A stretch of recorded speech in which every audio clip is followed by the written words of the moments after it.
François Fournier est avec nous. François Fournier qui est un fan de musique. La preuve, quelques guitares, j'en compte quatre en arrière de lui. Je vais te poser la question que j'ai posée à mon dernier invité, puisqu'il était venu nous demander à nous, c'est quoi ça, un artiste québécois? Est-ce que c'est un artiste qui chante en français et seulement en français? Toi, comment tu trancherais? C'est vraiment une bonne question que vous amenez là. C'est un débat qui est intéressant parce que je pense qu'il y a comme deux choses différentes là-dedans. Il y a comment l'artiste se perçoit et il y a comment l'artiste est perçu par les gens qui aiment son art. Là. Donc, tu sais, mettons, Neil Young, c'est une figure iconique de la musique canadienne, mais c'est aussi quelqu'un qui fait partie de la culture américaine. Donc, aux États-Unis, les gens savent, ben, pas tout le monde, mais beaucoup de gens savent c'est qui Neil Young, ils savent c'est qui Johnny Mitchell, mettons, des artistes canadiens connus. Ils font partie de la culture américaine, même si eux se considèrent comme des Canadiens, et ils le sont d'ailleurs. On pourrait prendre Rush aussi comme exemple. Fait qu'est-ce qu'un artiste québécois qui se définit comme québécois peut être adopté par des gens ailleurs pour faire partie de la culture américaine ou culture canadienne? Ben, assurément. Là, pendant un bout, il y a des albums d'harmonium qui circulaient en Californie, puis ils ont même donné des concerts là-bas à une certaine époque. Donc, harmonium, ça a même été listé dans parmi les 500 meilleurs albums de tous les temps à un moment donné par le Rolling Stone Magazine. Donc, harmonium, c'est un groupe québécois, mais qui a aussi fait partie de la culture, par exemple, du rock progressif, même aux États-Unis, là, donc par chez les geeks de musique. Fait que c'est une question qui est comme ambiguë. Tu sais, l'artiste peut se définir un peu comme il veut, mais en même temps, le public est libre d'accepter ou pas son art, tu sais, puis de le faire sien, finalement. T'as des personnages très connus T'as des personnages très connus, par exemple, dans certains milieux comme le jazz, notamment un gars comme Oscar Peterson, qui est né à Montréal dans les années 20. C'est un des plus grands pianistes de jazz de tous les temps. Est-ce que beaucoup de Québécois le considèrent comme un artiste québécois? Moi, je pense qu'il est pas beaucoup plus connu aux États-Unis, puis même dans le Canada anglais qu'au Québec. Donc, c'est une question qui est un peu ambivalente, mais très intéressante. Oui, puis Oscar Peterson, il avait été question à un moment donné de changer le nom de la station Lionel Groux par la station Oscar Peterson. Ne l'est pas là, ne l'est pas là. Mais tu sais, tu aurais pu me parler de Nickelback. Nickelback, un artiste, un groupe canadien très connu aux États-Unis. Il y a peut-être des Américains qui pensent que c'est un groupe américain. Bryan Adams, là. Je veux dire, je suis pas mal sûr qu'il a fait plus de shows aux États-Unis qu'il en a fait au Canada, là, Bryan Adams. Ben oui, puis tu sais, mettons un groupe allemand comme Rammstein, je pense qu'ils sont probablement aussi connus aux États-Unis puis au Canada qu'ils le sont en Allemagne. Même si ou Scorpion. Scorpion est encore un meilleur. Scorpion fait partie du patrimoine culturel mondial. J'ai envie de te dire, pour tout le monde, dans tous les pays, il y a des fans de ce groupe-là. Pourtant, c'est à la base un groupe un peu obscur de l'Allemagne. Là.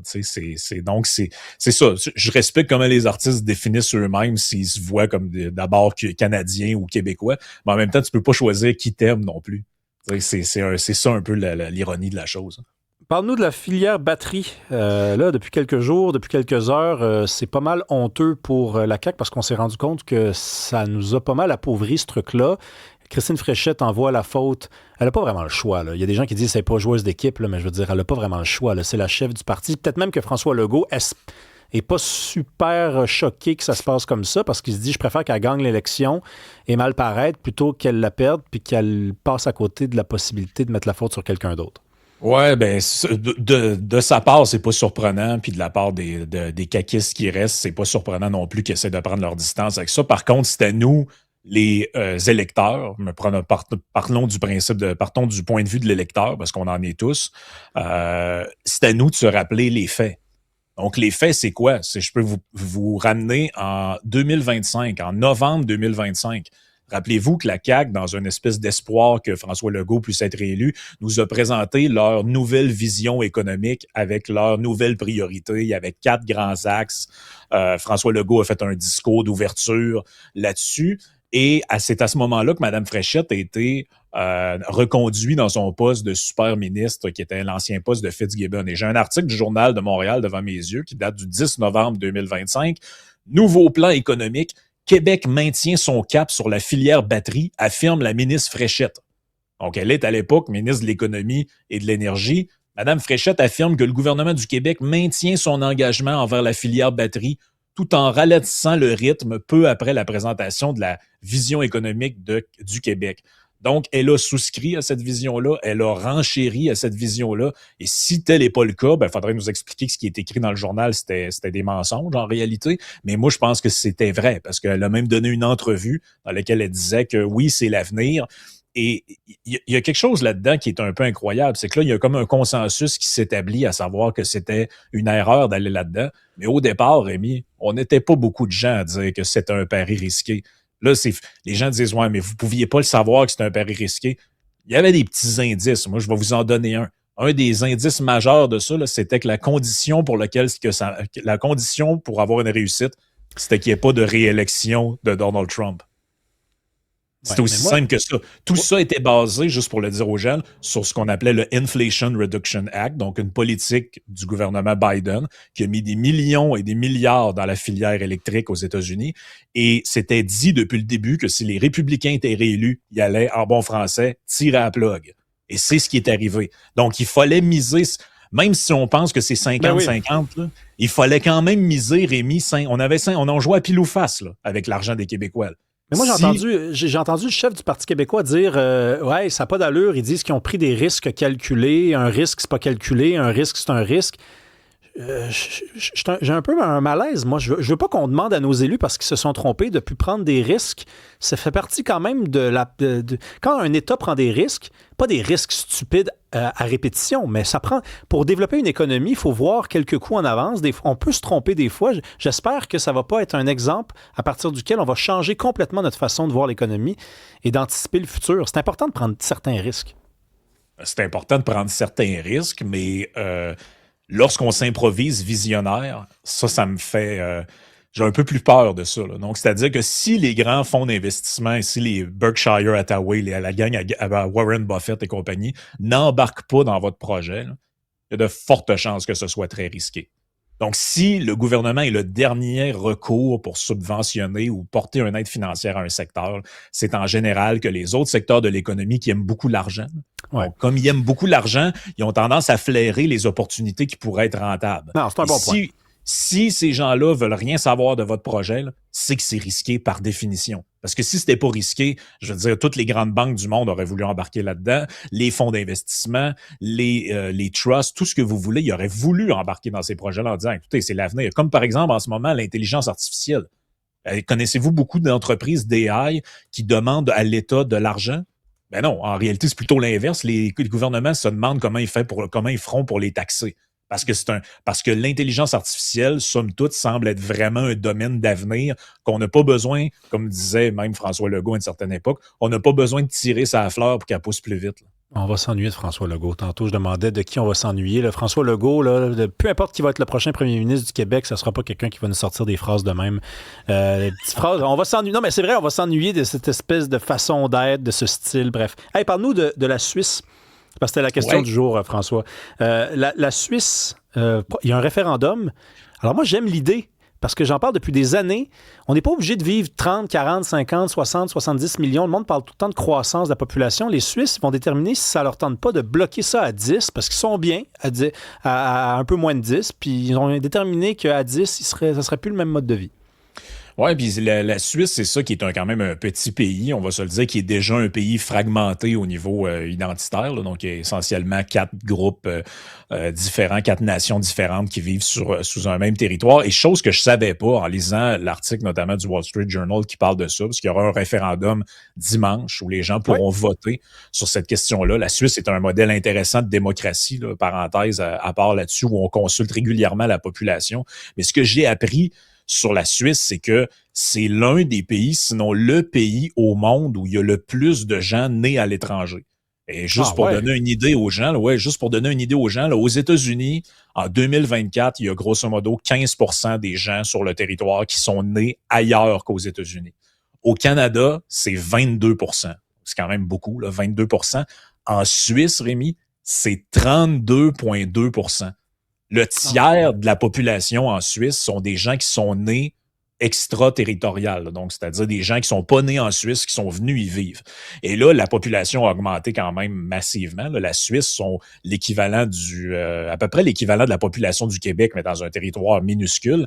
Et là, justement, ils se disent, faut avoir une réflexion là-dessus, parce qu'est-ce qu'on peut, comme à l'infini, croître dans ce minuscule territoire-là? Est-ce qu'il y a une limite, à un moment donné, à la quantité de gens qui peuvent vivre ici selon nos capacités à construire des logements pour tout le monde, des maisons, tout ça? Fait que c'est une question intéressante. J'ai hâte de voir comment les Suisses vont y répondre et j'ai surtout hâte de voir comment le politique va tenir compte de la réponse du peuple. Parce que ça aussi, c'est une autre chose. Là. Rappelez-vous qu'en France, on a fait voter les gens sur l'entrée dans l'Union européenne. Ils ont dit non, ils ont rentré par la porte d'en arrière. En 2005, donc, oui, Maastricht. Ben oui. Donc, excuse-moi François de t'interrompre, mais pour la limite de 10 millions, là, on parle ici de l'immigration, parce que là, les gens posent la question. On freine ça du jour au lendemain, puis on essaie de rester le plus près possible du 10 millions, c'est ça? Ben, c'est qu'on dit en gros, actuellement, ils sont 9,1 millions. On pense que si on garde des seuils, disons, acceptables, qui seront à définir, là, et qu'on ajoute ça à les naissances normales qui vont s'ajouter, on pense que d'ici 2050, on pourrait être à peu près 10 millions de personnes. Donc, on ne veut pas aller au-delà de ce seuil-là. Mais évidemment, il ne s'agit pas de mettre un cap en disant s'il y a le 10 millions et unième, cette personne-là doit partir. Là. Mais je pense que c'est comme un horizon de sens en disant 10 millions, ça peut être gérable. À 15, peut-être, ça ne l'est plus. Là, mais tu sais, François, tu te demandes si les élus vont écouter le résultat du référendum. Eux autres, au moins, ils ont un référendum sur cette question-là, parce qu'on n'a jamais sondé les Canadiens pour leur demander si ça leur tentait d'être un pays de 100 millions d'habitants d'ici la fin du siècle. On leur a jamais demandé. La plupart des pays dans le monde n'ont pas été impliqués dans les discussions autour du sort démographique de leur pays. On nous dira qu'ils n'ont qu'à voter pour des partis qui militent ou pas pour des affaires de même, sauf que dans beaucoup de pays, il n'y en a pas un parti très, très fort qui milite pour une baisse des seuils d'immigration. Il n'y a pas d'offre sur cette question-là, donc on ne va pas reprocher aux gens de... Pas dans tous les pays, en tout cas. Ouais. Pas dans tous les pays. Au Canada, il n'y en a pas vraiment non plus spécifiquement. Puis au Canada, ce qui est intéressant, c'est qu'il y a divers sondages qui ont été faits sur cette question-là, et même les immigrants au Canada trouvent qu'il y a trop d'immigration. Ça, c'est spécial. Là. Historiquement, on s'est toujours présenté la chose de la manière suivante. Les immigrants arrivent, veulent laisser la porte ouverte pour celui qui arrive après, mais les natifs ont plus de misère avec ça parce que, bon, si on est de gauche, on va dire parce qu'ils sont racistes, intolérants, tout ça. Si on est de droite, ben, on va plutôt dire parce qu'ils veulent préserver la capacité d'accueil, etc. Mais là, on arrive ailleurs. Là. On arrive dans un contexte où même les gens qui ont immigré au Canada il y a, je sais pas, 30 ans, 20 ans, 15 ans, se disent « Ouais, je suis venu vivre au Canada parce que je voulais reconnaître une certaine forme de vivre, une certaine façon de vivre, tout ça. » Là, il me semble que s'il y a trop de gens qui viennent d'ailleurs, ça compromet cette manière de vivre. Là. Fait que ça va être intéressant à suivre. Le vote va être dimanche. Peut-être qu'on s'en reparlera la semaine prochaine, mais il y a quelque chose d'intéressant là-dessus. Hey, attends, je te laisse. Je veux que tu me parles de ça parce que je viens de lire le conflit ukrainien dure depuis plus longtemps que la Première Guerre mondiale. Ça, c'est fou parce que on ferait un micro-trottoir, là, on demanderait aux gens ça fait combien de temps que ça a commencé, puis je suis pas mal sûr, le monde n'est pas con, là, mais la vie étant ce qu'elle est, on perd un peu la notion du temps. Je pense pas que les gens se rappelleraient pour la plupart que ça a commencé il y a déjà 4 ans. Mais écoute, je l'ai appris moi-même, je l'ai comme réalisé en lisant le texte. Puis on suit l'actualité, on est là-dedans tous les jours. Puis ça m'a frappé parce que je me suis dit à quel point on normalise des situations, puis à un moment donné, ça devient comme un fait un peu divers. Prenez le plus récent conflit qui est au Moyen-Orient qui oppose l'Iran, les États-Unis, Israël, tout ça. Au départ, on suivait ça pratiquement heure par heure. Là. Qu'est-ce qui va se passer? Qu'est-ce qui arrive au détroit d'Ormuz? L'Iran qui réplique aux Émirats arabes unis. Puis là, on suivait ça au jour le jour. Là, le temps passe. Finalement, on regarde. Et là, je vois les nouvelles apparaître. Bon, Trump a dit ça et je les regarde à peu près pas. Parce qu'on là, notre capacité, on dirait, à rester focusé sur un enjeu, elle s'amenuise à mesure que le temps passe. Puis ça m'a frappé parce que je me disais, OK, c'est vrai, l'Ukraine, on n'en parle plus, on a l'impression que ça n'existe plus, mais il y a une guerre, il y a des gens dans des tranchées, il y a des drones qui abattent d'autres drones, puis c'est comme devenu une espèce de sujet extrêmement périphérique, alors qu'au départ de ce conflit-là, on en parlait tous les jours, là. Tous les jours, chaque jour, on avait des gens pour venir sur les panels nous dire « Écoutez, là, l'armée prétend qu'il va y avoir la contre-offensive de tel endroit. Peut-être les Russes s'approchent de telle ville. Ils vont peut-être prendre le contrôle de telle partie du territoire. » Maintenant, je pourrais même pas vous dire, moi qui suis quand même ça, où en sont les lignes de conflit, là. Mais c'est ce qu'Hannah Arendt appelait la banalité du mal. Puis, tu sais, j'ai discuté l'autre jour avec... on parlait des téléphones cellulaires. Et il y a un expert qui me disait, à l'âge de 12-13 ans, un jeune a déjà vu 1 million de meurtres. sur son téléphone cellulaire ou sur son ordinateur parce qu'on voit passer, on regarde des films où il y a des meurtres, mais on voit aussi des trucs sur Twitter, on voit passer toutes sortes d'affaires. Et ça fait en sorte que je montrerai une photo de guerre à, je sais pas, un garçon, une fille en 1960 et je ferai le même exercice avec quelqu'un aujourd'hui. Et je pense que le visage se crisperait pas de la même façon chez l'un et chez l'autre. Et ça, c'est ça qui nous rend un peu insensibles. C'est que la violence, elle est partout. Hein? Il suffit que vous vous leviez le matin, vous prenez votre téléphone qui est à côté de vous, vous avez encore les yeux dans la graisse de bine, vous ouvrez vos réseaux sociaux, vous allez voir quelqu'un qui se fait knocker, quelqu'un qui se fait tuer, vous allez lire un grand titre. Le mal rentre dans notre esprit dès le réveil. Oui, puis notre capacité d'indignation ou de focalisation sur l'actualité est quasi unidimensionnelle. Là. Donc même, on pourrait prendre un autre exemple. Là. Qui en ce moment parle de Gaza? Bon, à part des gens de gauche qui sont obnubilés par cette question-là, là, mais je veux dire, dans l'actualité normale, on n'en parle peu. Je pourrais même pas dire en date d'aujourd'hui quelle en est réellement la situation. Il y a eu un cessez-le-feu à un moment donné, où on en est précisément parce que c'est sorti un peu de notre giron, alors qu'au moment où ça s'est déclenché dans les premiers mois, on était focalisé là-dessus. Et ça, là, ça pose aussi des enjeux diplomatiques, Rémi, parce que les leaders qui sont au prix avec ces conflits-là, là, ils le savent. Et Zelensky, il le sait que ce qui se passe en ce moment au Moyen-Orient détourne l'attention de ce qui se passe chez lui. C'est plus difficile pour lui d'obtenir le support d'alliés qui sont préoccupés plutôt par le détroit d'Ormuz, la cour du pétrole, puis tout ça, que ce qui se passe en Ukraine. Donc ça aussi, c'est des enjeux. L'actualité, et plus un conflit s'étire, plus ça peut être dangereux pour des gens qui cherchent à avoir du support un peu partout. Là. On se souhaite un peu de douceur en fin de semaine. Tiens, de la douceur à 42 degrés Celsius. On est-tu capable de faire ça? Merci beaucoup, François Fournier. À la semaine prochaine.